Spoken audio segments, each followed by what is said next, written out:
الحمدللہ رب العالمین والصلاة والسلام علی سید المرسلین وآلہ وصحبہ اجمعین، اما بعد فاعوذ باللہ من الشیطان الرجیم، بسم اللہ الرحمن الرحیم۔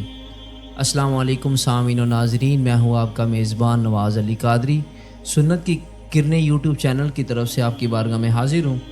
آج جو حدیث ہے حضرت جابر بن عبداللہ بھی اس کے راوی ہیں، حضرت زید بن ثابت سے بھی یہ حدیث روایت ہے۔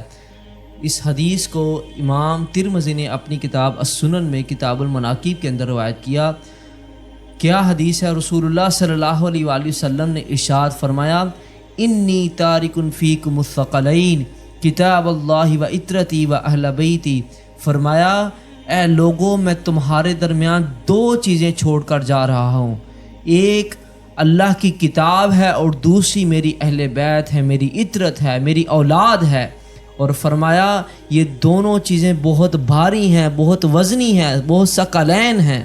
اور آگے کیا فرمایا؟ رسول اللہ نے فرمایا، وَإِن تَمَسَّكْتُمْ بِهِمَا لَن تَضِلُّوا بَعْدِي۔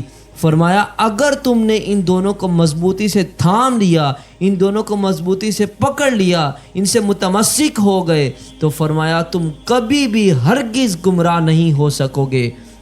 اور فرمایا وَلَن يَتَفَرَّقَا حَتَّى يَرِدَ عَلَيَّ الْحَوْض۔ یہ قرآن اور میری اہل بیت یہ کبھی بھی ایک دوسرے سے جدا نہیں ہوں گے، حتیٰ کہ حوض کوثر پر بھی میرے پاس اکٹھے آئیں گے۔ تو اس حدیث سے کیا پتہ چلا؟ پہلی بات تو یہ پتہ چلی کہ اگر ہم نے اپنا ایمان بچانا ہے، اگر ہم چاہتے ہیں کہ اس دنیا کے فتنوں سے بچ سکیں، تو ہمیں چاہیے کہ ان دونوں چیزوں سے جو کہ رسول اللہ نے ہمارے لیے چھوڑیں، ہمیں اس کے ساتھ متمسک رہنے کی نصیحت فرمائی۔ فرمایا کہ ان دونوں سے ہمیشہ جڑے رہنا، ان دونوں سے متمسک رہنا۔ اگر تم متمسک رہ گئے، ان دونوں سے جڑے رہے، تو تم کبھی بھی گمراہ نہیں ہوگے۔ اور دوسری بات یہ پتہ چلی کہ قرآن اور اہل بیت کبھی بھی جدا نہیں ہو سکتے۔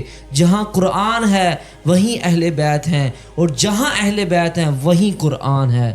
اللہ تعالیٰ سے دعا ہے کہ ہمیں قرآن سے بھی جڑنے کی توفیق عطا فرمائے اور اہل بیت سے بھی جڑنے کی توفیق عطا فرمائے۔ آمین۔ وما علینا الا البلاغ المبین۔